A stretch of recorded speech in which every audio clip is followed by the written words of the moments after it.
Hello guys, welcome to my channel Shikshak Vidyarthi.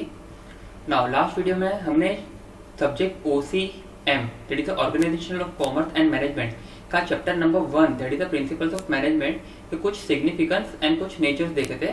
Now आज इस video में हम स्टार्ट करेंगे with the 14 principles of management written by the father of modern management that is Henri Fayol. ठीक है, तो start करते हैं। नाउ सबसे पहले आपको एक स्क्रीन पे एक इमेज दिख रहा है, आपको एक पर्सन दिख रहा है। ठीक है, नाउ तो स्टार्ट करेंगे कि सबसे पहले पर्सन कौन है। ठीक है, एंड इनका नाम क्या है। सबसे पहले इनका नाम है हेनरी फ्योल। ठीक है, देन इनका बर्थ हुआ था इन द ईयर 1841 एंड इनकी डेथ हुई थी इन द ईयर 1925। ठीक है, नाउ इन्होंने अपने करियर की स्टार्टिंग की थी as a French mining engineer. ठीक है, फ्रेंच में एक कंपनी थी, एक माइनिंग इंजीनियरिंग कंपनी थी जहां पर इन्होंने एज अ इंजीनियर वर्क अपना स्टार्ट किया था। ठीक है, देन कंटिन्यूसली एफर्ट्स के बाद, ठीक है, कंटिन्यूस बहुत एकदम हार्ड वर्क के बाद इन्होंने वही पर्टिकुलर कंपनी में as a chief manager director की पोस्ट इनको मिली थी। ठीक है, देन कंटिन्यूसली मतलब उसके ऊपर वर्क करने के बाद इन्होंने ऐसे कुछ 14 प्रिंसिपल्स इन्होंने मतलब बनाए हैं। ठीक है, कुछ डेवलप किए 14 प्रिंसिपल जो सक्सेसफुली बिजनेस को रन करने के लिए बहुत ही हेल्प करते हैं। देन जब हेनरी फ्योल ने 14 प्रिंसिपल्स का डेवलपमेंट किया था, ठीक है, एंड जब कभी भी वो मतलब 14 प्रिंसिपल को हम जब अप्लाई करते हैं बिजनेस के अंदर तो उसके थ्रू सक्सेस अचीव करना या फिर you can say objective achieve करना बहुत ही इजी हो जाता है।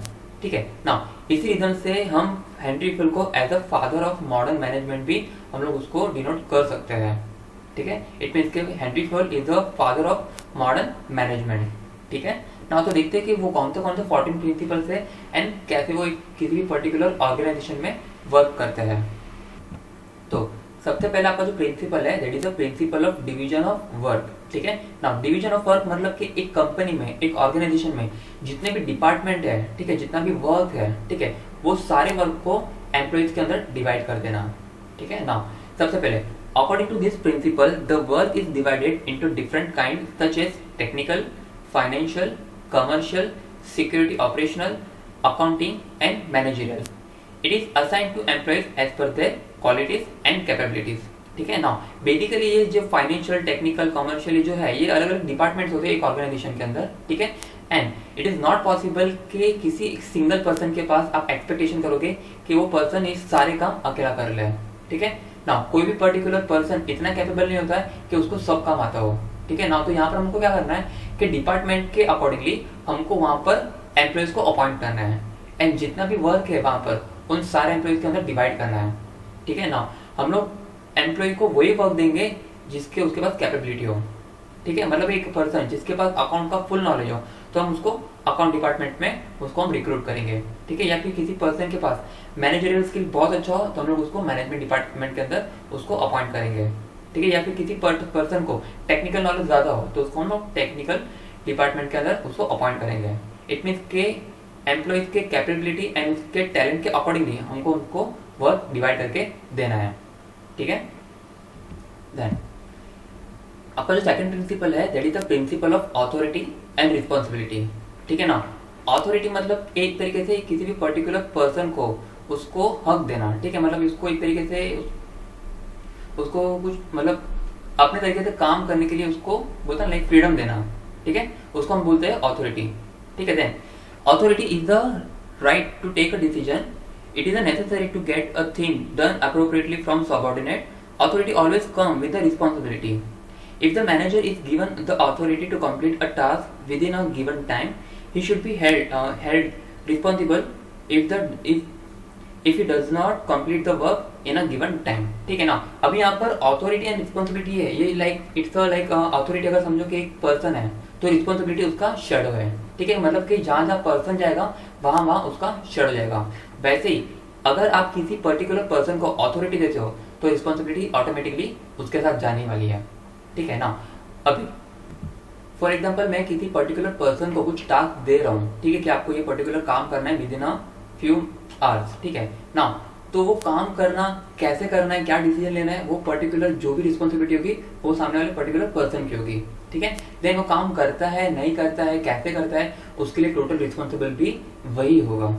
ठीक है, क्योंकि हमने जैसे उसको अथॉरिटी दी थी तो उसके साथ साथ उसको उसकी रिस्पॉन्सिबिलिटी भी बिल्ड की थी, ठीक है। देन वो काम कैसे करेगा, उसका रिजल्ट क्या होगा, उसके कॉन्सिक्वेंसेज क्या होंगे, उसके लिए भी टोटली रिस्पॉन्सिबल वो सामने वाला पर्टिकुलर पर्सन ही होगा, ठीक है ना। तो ऐसे ही जितने भी पर्टिकुलर बिजनेस ऑर्गेनाइजेशन है, ठीक है, जहाँ पर हम लोग मैनेजर अपॉइंट करते हैं, ठीक है, तो वो पर्टिकुलर मैनेजर को हमको अथॉरिटी भी देनी पड़ती है कि भाई तो अपनी तरीके से डिसीजन ले सकता है, ठीक है। कंपनी को कैसे रन करना है, कौन सी चीज़ें कैसे होनी चाहिए, वो पर्टिकुलर डिसीजन तो अपने हिसाब से ले सकता है, ठीक है। देन अगर बिजनेस सक्सेसफुल होता है तो उसके लिए रिस्पॉन्सिबल भी वही पर्टिकुलर मैनेजर है, या फिर अगर वो ऑब्जेक्टिव अचीव नहीं करता है बिजनेस का तो भी उसके लिए रिस्पॉन्सिबल वही पर्टिकुलर मैनेजर है, ठीक है। इसलिए किसी भी ऑर्गेनाइजेशन के लिए ऑथोरिटी एंड रिस्पॉन्सिबिलिटी प्रोवाइड करना it is a very important. Then your third principle of management is your principle of discipline, ठीक है ना। किसी भी पर्टिकुलर कंपनी को सक्सेस अचीव करने के लिए वहाँ पर डिसिप्लिन मेंटेन करना it is a very important, ठीक है ना। According to Fayol, discipline is the most essential thing in the organisation.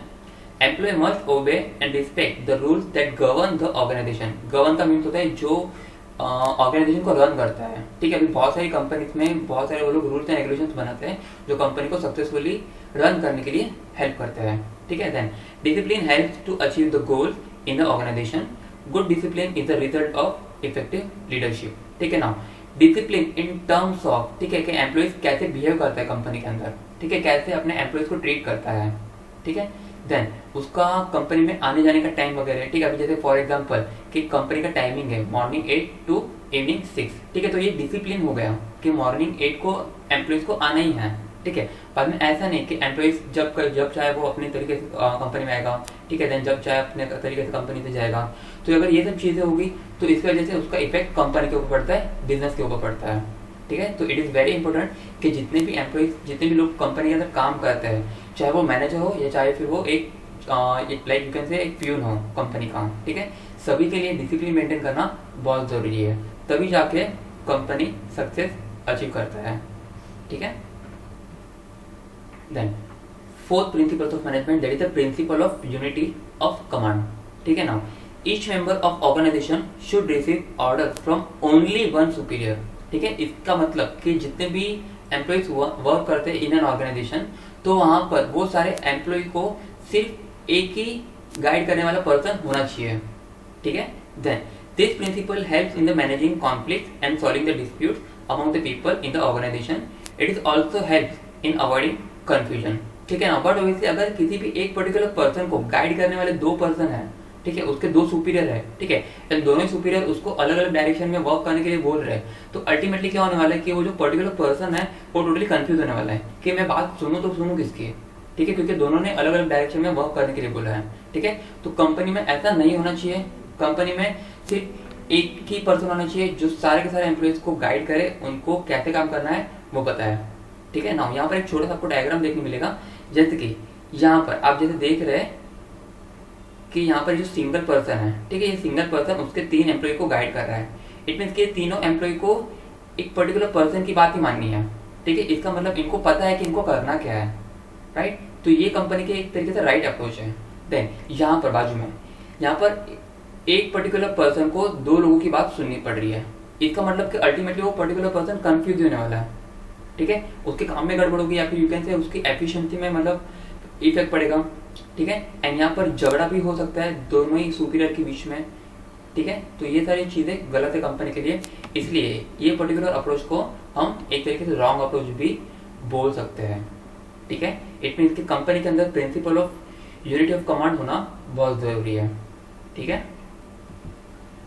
Then fifth principle of management is your principle of unity of direction, ठीक है ना। आपका यहाँ पर जो फोर्थ पॉइंट था that is the principle of unity of command, ठीक है, इसका थोड़ा सा एडिशन है यहाँ पर, ठीक है ना। कैसे वो देखते हैं, this principle states that there should be one head one plan, ठीक है। In every organisation each group in the organisation should have the same objective and the group should be directed by one manager using single plan, ठीक है ना। अभी यहाँ पर अगर एक पर्टिकुलर मैनेजर अपने सारे एम्प्लॉयज को अलग अलग काम दे रहा है, ठीक है, काम देने के बाद लेकिन उनका जो ऑब्जेक्टिव होता है, जो उनका मोटो होता है, मेन एम जो होता है, वो aim should be the same, ठीक है। जैसे कि अगर मुझे विद इन अ फ्यू मतलब फ्यू टाइम, जैसे कि मुझे अभी सपोज कि मैंने अभी एक बिजनेस स्टार्ट किया है, ठीक है, then within a 1 year मुझे एक पर्टिकुलर कुछ टारगेट अचीव करना है, ठीक है, देन वो टारगेट अचीव करने के लिए मैं अपने एम्प्लॉइज को जो भी टास्क अपॉइंट करूंगा, ठीक है, जो उनको टास्क मैं दूंगा, ठीक है,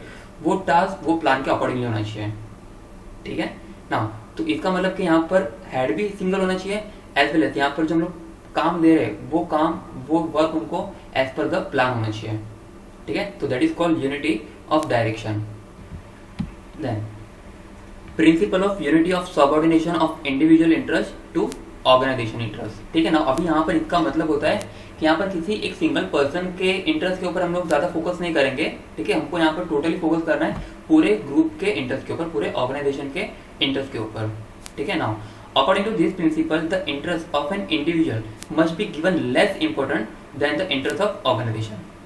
While taking decision in the organization, the manager should always consider the interest of whole group rather than the interest of single employees. ठीक है ना। फॉर एग्जाम्पल अभी सपोज करो कि एक क्रिकेट टीम है, ठीक है ना, उसमें एक किसी भी पर्टिकुलर पर्सन, ठीक है, उसका पर्टिकुलर टीम का एक पर्टिकुलर पार्ट, ठीक है, अभी उसको पता है कि उसका जो पर्टिकुलर फॉर्म है वो प्रॉपर नहीं है, ठीक है, एंड अगर वो टीम में खेलेगा तो उसकी वजह से पूरे टीम को भी मतलब एक तरीके से हार मतलब देखनी पड़ सकती है, ठीक है। तो वहां पर उसको पर्टिकुलर पर्सन को सोचना चाहिए कि अगर मैं खेलूंगा तो पूरे टीम का नुकसान होगा, तो इससे बेटर है कि मैं ना खेलूं एंड किसी और को चांस दूं, ठीक है। तो वैसे ही कंपनी के अंदर भी अगर किसी पर्सन को लगता है कि अगर मेरे इन्वॉल्वमेंट से कंपनी को कुछ लॉस हो सकता है, ठीक है, तो मुझे वो पर्टिकुलर कंपनी के अंदर इन्वॉल्व नहीं होना चाहिए, ठीक है। तो यहाँ पर हम किसी पर्टिकुलर इंटरेस्ट को साइड में रख के पूरे कंपनी के ऊपर पहले देखेंगे, clear.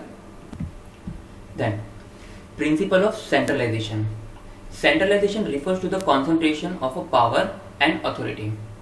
In some organization, this power is vested in the one hand or a few hand, ठीक है। इसका मतलब कि यहाँ पर बहुत सारी ऐसी कंपनी है, ठीक है, जहां पर जो कंपनी को रन करने का पावर होगा, ठीक है, वो किसी एक पर्टिकुलर पर्सन के पास होगी या फिर मोर देन वन पर्सन के पास होगी, ठीक है ना। This situation occurs in the small organisation, ठीक है, ज्यादा करके छोटी कंपनी में होता है, ठीक है, कि जो कंपनी को हैंडल करने का पावर किसी एक पर्सन के पास होगा या फिर 2 या 3 पर्सन के पास होगा। But if the size of the organisation is large, then there is a decentralisation of power and authority. According to this principle, there must be a proper balance between centralization and decentralization. ना अभी इसका मतलब कि suppose करो कि एक normal एक shop है, ठीक है ना, वो शॉप को पर्टिकुलर शॉप को कैसे रन करना है, ठीक है, वहां पर कौन से ऑफर्स होगी, ठीक है, या फिर कौन सा पर्टिकुलर सामान बेचना है, कौन सी कमोडिटी बेचनी है, वो डिसाइड करने का काम वो पर्टिकुलर शॉप ओनर का होगा, ठीक है। तो उसको हम लोग बोल सकते हैं कि सेंट्रलाइजेशन है, कि यहाँ पर टोटली जो पावर है वो एक सिंगल पर्सन के पास है, ठीक है। बट जब हम बात करते हैं बड़ी बड़ी कंपनीज की, मल्टीनेशनल ऑर्गेनाइजेशन की, ठीक है, तो उनकी तो बहुत सारी अलग अलग जगह पर ब्रांचेस होती है, ठीक है, एंड ब्रांचेस को हैंडल करने के लिए हम वहाँ पर कुछ हेड्स भी अपॉइंट करते हैं, ठीक है ना। तो पर्टिकुलर ब्रांच को कैसे अपॉइंट करना है वो डिसीजन लेंगे वहाँ के हेड, ठीक है ना। तो उसको हम बोलेंगे डिसेंट्रलाइजेशन, कि अलग अलग कंपनीज मतलब अलग अलग ब्रांचेस एंड अलग अलग ब्रांचेस को हैंडल करने के लिए अलग अलग हेड, उसको हम बोलेंगे डिसेंट्रलाइजेशन। बट यहाँ पर प्रॉपर बैलेंस होना डिसेंट्रलाइजेशन एंड सेंट्रलाइजेशन का बहुत ही जरूरी है। जैसे कि जो कोर एक्टिविटी होगी, ठीक है, जो मेन चीज होगी, वहां पर सेंट्रलाइजेशन होना बहुत जरूरी है, ठीक है, कि मतलब जितनी भी ब्रांचेस होगी वहां पर सिमिलर तरीके का एक सेम तरीके का डिसिप्लिन होगा, एक सेम तरीके की एक्टिविटी वहां पर परफॉर्म की जाएगी, ठीक है। देन कैसे परफॉर्म करनी है वो पर्टिकुलर ब्रांच देखेंगे, ठीक है। तो दैट इज कॉल्ड डिसेंट्रलाइजेशन। तो यहाँ पर प्रॉपर बैलेंस होना वो बहुत जरूरी है ना। तो ये 7 प्रिंसिपल हम इस वीडियो में देखेंगे ना। बाकी के जो 7 प्रिंसिपल्स ऑफ मैनेजमेंट है, ठीक है, वो हम नेक्स्ट वीडियो में देखेंगे ना। इस वीडियो के लिए that's it for the day. Thank you.